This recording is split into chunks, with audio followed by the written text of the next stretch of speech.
ya, itu nanti mulai dari tanggal 8 Dzulhijjah. Ketika tiba tanggal 8 Dzulhijjah, kita ihram lagi untuk haji. Ihramnya dari tempat kita tinggal di Mekah, ya, di mana kita tinggal di Mekah. Ihram, kemudian waktu duha, kemudian menuju ke Mina.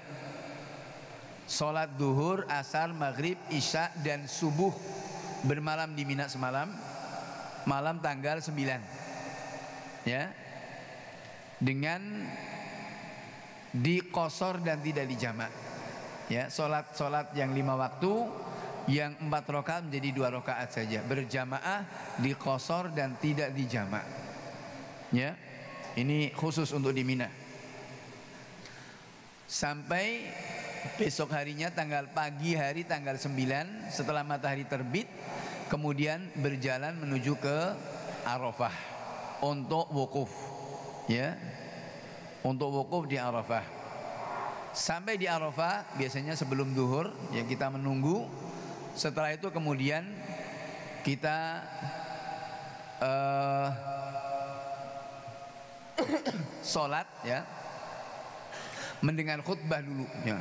Ada khutbah Arafah biasanya langsung dari mufti, ya, dari mufti Saudi, atau kalau tidak biasanya kalau hamlah, ya mungkin di tendanya masing-masing, ya, ada khutbah, kemudian sholat duhur dan asar dijamak dan qasar.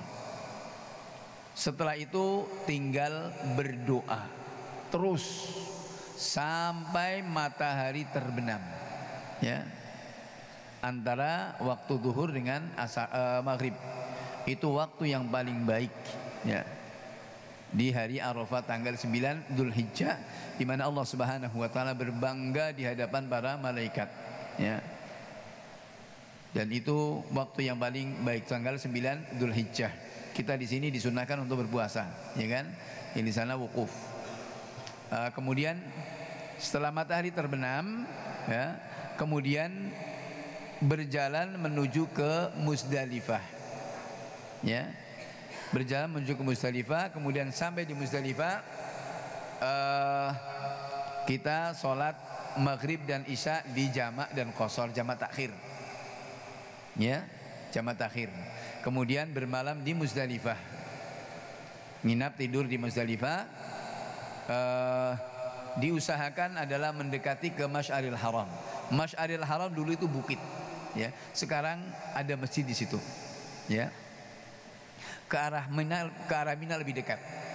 Sekarang ada namanya Masjid Masy'aril Haram, ya. Kemudian ketika pagi hari setelah sholat subuh, kemudian pagi hari sholat subuh, setelah sholat subuh itu juga disunnahkan untuk kita berdoa lagi. Itu juga waktu-waktu dan tempat yang mustajab, ya, berdoa terus, ya, sampai isfirar jiddan, sampai menguning sebelum matahari terbit. Nah, sebelum matahari terbit kita beranjak menuju ke Mina, ya, beranjak menuju ke Mina untuk melempar jumroh Aqabah tanggal 10 Dzulhijjah itu sudah, ya, pagi hari tanggal 10 Dzulhijjah. Untuk yang jemaah haji ada 4 pekerjaan yang harus dilakukan, tapi mana didahulukan boleh. Tapi sunnahnya adalah melempar jumroh Aqabah dulu, kemudian menyembelih kurban jika memungkinkan, ya. Kemudian tahallul dan tawaf ifadah, ya, tawaf ifadah. Maka yang memungkinkan untuk kita pertama adalah lempar jumroh dulu, lempar jumroh Aqabah, lempar 3 kali, ya, Bismillah Allahu Akbar sambil melempar sambil takbir. 7 lemparan 7 kerikil. Kerikilnya seujung sebesar jari gini saja, jangan besar-besar, ya. Kadang ada yang pada ngamuk nih, Pak, aduh. Dan kadang ada yang pakai sendal barang itu. Astagfirullah. Wah, apa mau dilemparkan, anggapannya itu ngelempar setan itu, ya. Kayak gitu, ya. Dulu waktu saya masih di sana gitu. Dulu waktu awal saya masih di Madinah itu kan,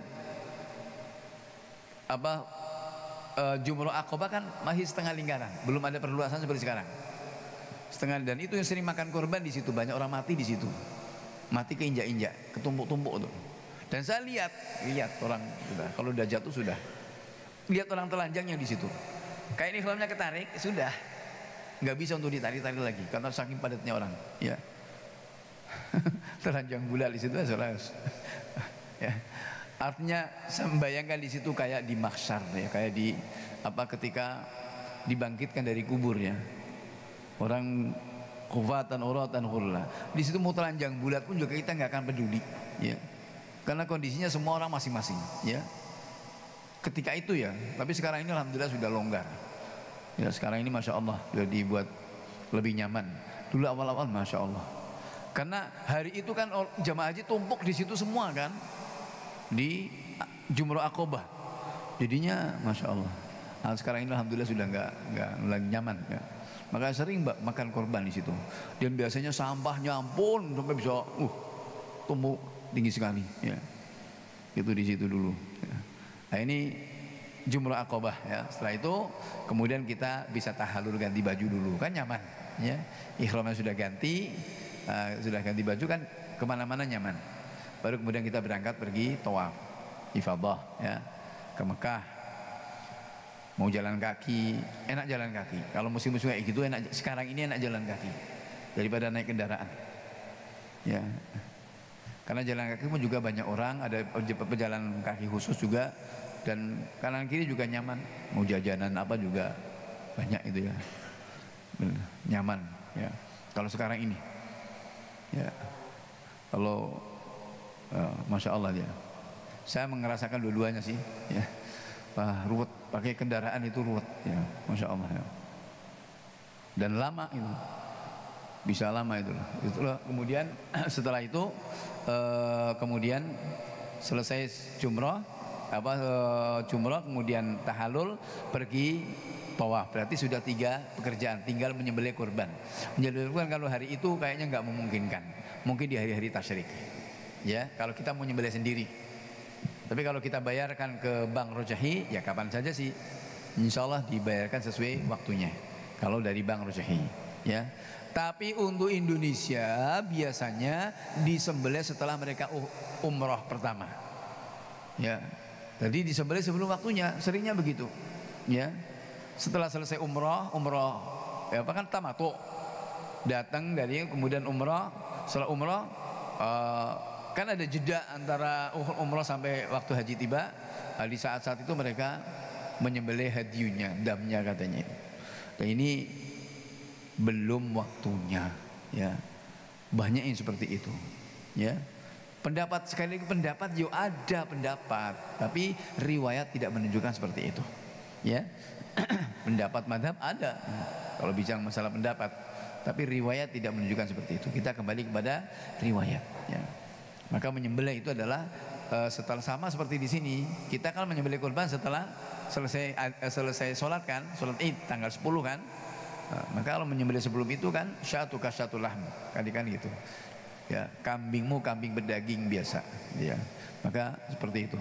Nah, kita paling bisa kalau mau menyembelih sendiri itu di hari-hari tasyrik. Kita kan santai karena tanggal 11, 12, 13 ini kita kerjaannya hanya melempar jumroh, yang 3-3-nya itu pun setelah waktu zuhur, ya. Maka pagi bisa kita misalkan jalan-jalan dulu ke manhar, ke tempat penyembelihan. Nah, kemudian kita nyembelih di situ, beli langsung sembelih, itu bisa nyaman, ya. Atau kalau kemudian kita wakilkan juga nggak masalah, ya.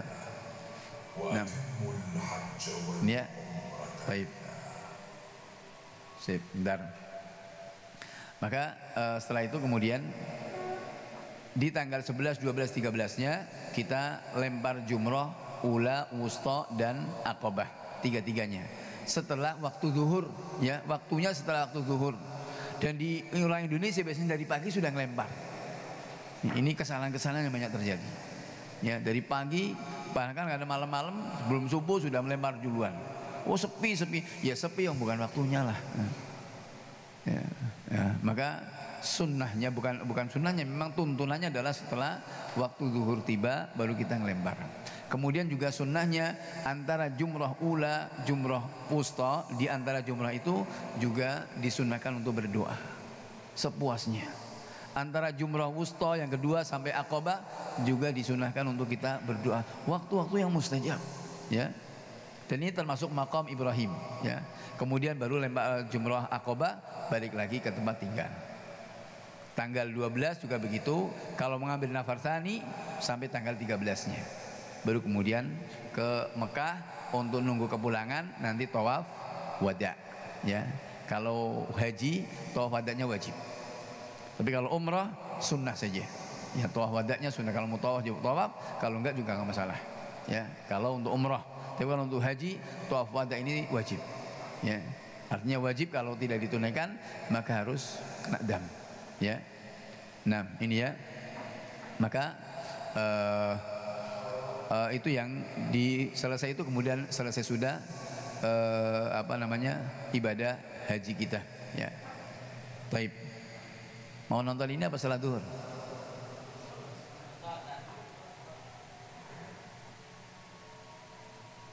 Suaranya mana nih?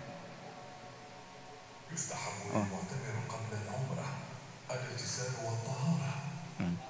إزالة شعر الإبرة والعانة